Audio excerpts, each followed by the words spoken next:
Bonjour mes frères et sœurs, que la grâce et la paix du Seigneur soient avec chacun d'entre nous. Dieu nous aime tellement et que vraiment son amour en réalité dépasse tout autre amour. Voyez, lorsque nous lisons dans Psaume chapitre 8, le verset 5, il est dit: qu'est-ce que l'homme pour que tu te souviennes de lui, et le fils de l'homme pour que tu prennes garde à lui. En réalité, lorsque nous nous regardons, nous ne sommes rien devant le Seigneur. Mais par son amour, il nous accorde sa grâce et ne cesse de nous enseigner. C'est pour cela, ce matin encore, nous allons vraiment nous mettre dans la parole de Dieu. Mais bien avant cela, nous allons souffler un peu dans la louange. Que le Seigneur nous bénisse. Il n'y a personne qui soit comme Jésus. Il n'y a personne qui soit comme Jésus. Il n'y a personne qui soit comme Jésus. Il n'y a vraiment personne comme lui. Il n'y a personne. Il n'y a personne qui soit comme Jésus. Dans les cieux, sur la terre. Il n'y a personne qui soit comme Jésus. Alléluia. Il n'y a personne qui soit comme Jésus. Il n'y a vraiment personne comme Oh oui, il n'y a personne. Il n'y a personne qui soit comme Jésus. Dans les cieux, sur la terre. Il n'y a personne qui soit comme Jésus. Alléluia. Il n'y a personne qui soit comme Jésus. Il n'y a vraiment personne. Oh oui, je l'entends marcher. Marcher, Personne, personne. J'ai tourné en rond. Personne. Alléluia. Je voudrais ce matin te rendre encore toute la gloire, la puissance et l'élévation. Toi, le Dieu très haut, celui à qui tout est possible, celui qui appelle à l'existence ce qui n'existe pas et qui trace chemin là où il n'y a pas de chemin. Que la force, la puissance, l'élévation, l'exaltation soit à toi et à toi seul, au nom de Jésus. Bien-aimés frères et sœurs, soyez tous bénis au nom de Jésus. Que toute la grâce de Dieu repose sur chacun d'entre nous dans le nom de Jésus. Nous voici encore devant la sainte face de notre Dieu pour écouter, recevoir encore la parole de Dieu, cette parole qui nous donne la vie. Car est-il dit qu'au commencement était la parole était avec Dieu, la parole était Dieu, et que rien de ce qui a été créé n'a été créé sans elle. Et c'est par cette parole que nous allons commencer en réalité la journée d'aujourd'hui. Alors, sans trop tarder, je vais inviter chacun d'entre nous à prendre sa Bible dans le livre d'Ésaïe, chapitre 2, et nous allons lire ce matin du verset 10 au verset 12. Je fais ma première lecture dans la version Louis II. Il est écrit: entre dans les rochers et cache-toi dans la poussière pour éviter la terreur de l'Éternel et l'éclat de sa majesté. L'homme au regard hautain sera abaissé et l'orgueilleux sera humilié. L'Éternel seul sera élevé ce jour-là. Car il y a un jour pour l'Éternel des armées contre tout homme orgueilleux et hautain, contre quiconque s'élève afin qu'il soit abaissé. Voici ce que Louis II nous donne ce matin. Nous allons porter nos regards sur la version français courant où nous allons lire le même passage. Ésaïe chapitre 2 à partir du verset 10 au verset 12. Il est écrit: cachez-vous sous les rochers, rentrez sous terre pour fuir la terreur qu'inspire le Seigneur, pour vous mettre à l'abri devant sa suprême grandeur. L'homme au regard hautain devra baisser les yeux, l'insolent devra s'incliner. Ce jour-là, le Seigneur seul sera reconnu grand. Le Seigneur de l'univers se réserve un jour pour prononcer son jugement contre tout ce qui prétend être grand et supérieur afin de le rabaisser. Voici ce que le français courant nous dit ce matin, nous allons profiter de ces deux versions pour passer à notre méditation de ce matin. Le thème de notre méditation de ce jour s'intitule « L'humilité devant la grandeur de Dieu ». Ce thème sera élaboré sur 4 points. Le premier point, l'appel à reconnaître la majesté de Dieu. Deuxième point, l'orgueil de l'homme est une abomination devant Dieu. Troisième point, le contraste entre la grandeur humaine et l'élévation divine. Et quatrième point, l'appel à l'humilité et à la crainte de Dieu. Voici les 4 points par lesquels Dieu va ce matin nous enseigner, nous instruire, nous éclairer pour que nous puissions marcher dans la lumière de sa parole.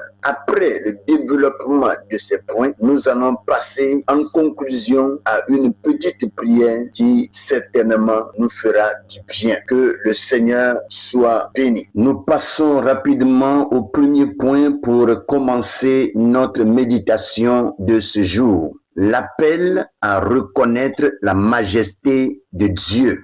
Dieu invite son peuple à se cacher dans l'humilité devant sa gloire. Son éclat est si puissant que l'orgueil de l'homme ne peut subsister devant lui. Psaume 76, le verset 7, nous dit ceci. Tu es redoutable, ô toi qui peux te résister quand ta colère éclate. Lorsque la colère de Dieu éclate, il n'y a pas quelqu'un qui peut résister à cette colère. Nous avons vu des tempêtes dans des pays, dans des nations, et nous avons suivi toutes ces informations et ces vidéos. Quand Dieu s'est levé dans sa colère et il y a eu la tempête, des maisons ont été emportées, des immeubles et des voitures, des hommes ont été emportés par l'eau. Il n'y a pas quelqu'un qui a pu résister devant la face de la colère de Dieu.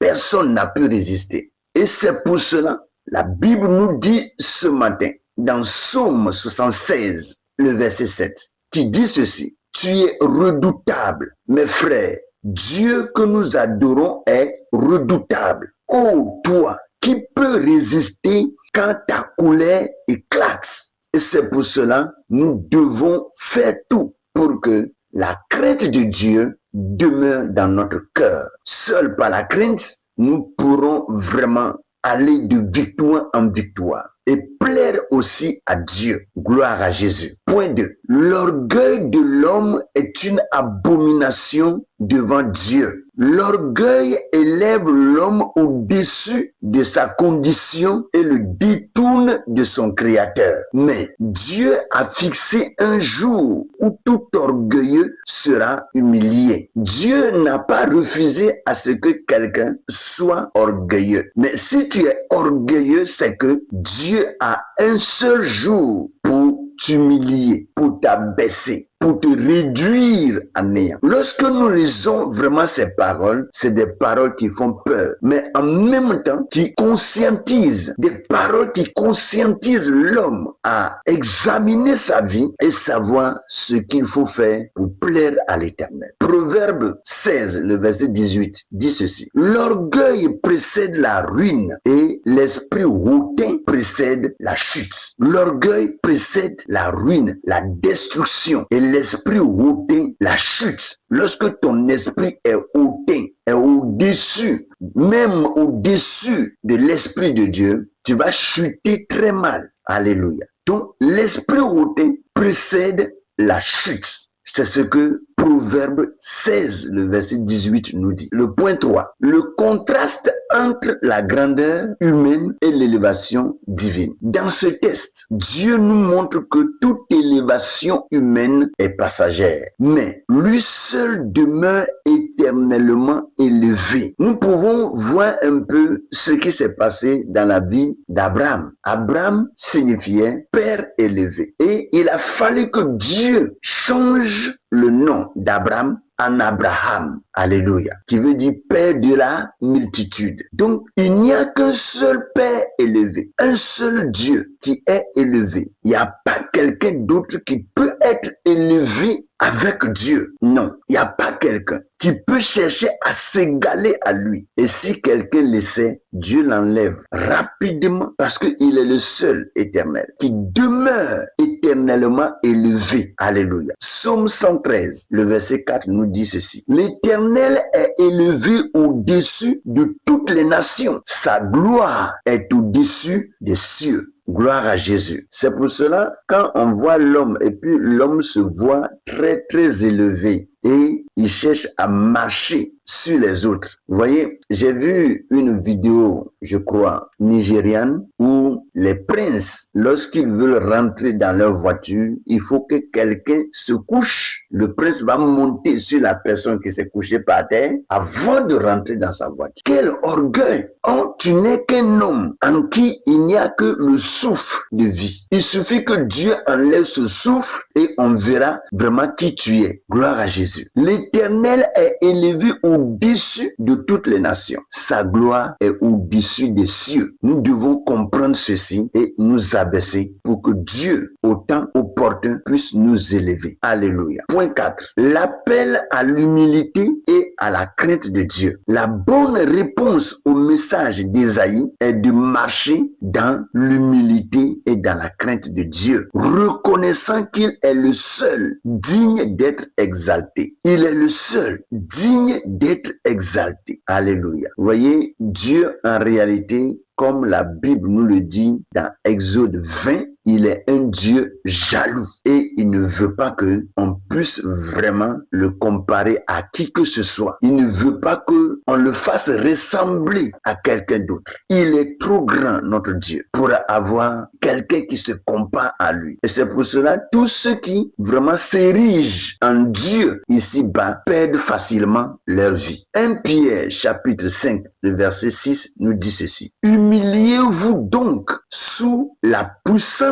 main de Dieu afin qu'il vous élève au temps convenable. Alléluia. Nous avons besoin de nous humilier, nous abaisser. Vous voyez, nous rendre petits pour que Dieu puisse nous rendre grands. Sans cela, quelqu'un vraiment qui se rend grand, sois sûr que Dieu va te rabaisser au jour de son jugement. Bien-aimés frères et sœurs, voici ce que Dieu nous dit ce matin. Et ce que nous devons retenir, c'est que Dieu nous appelle à l'humilité et à sa crainte pour que sa grandeur, sa puissance continue d'être manifeste dans notre vie. Soyez bénis. Prions. Seigneur Tout-Puissant, nous reconnaissons aujourd'hui que toi seul es digne d'être élevé. Pardonne nos orgueils, nos regards hautains et nos pensées d'indépendance. Apprends-nous à marcher dans l'humilité et la crainte de ton nom.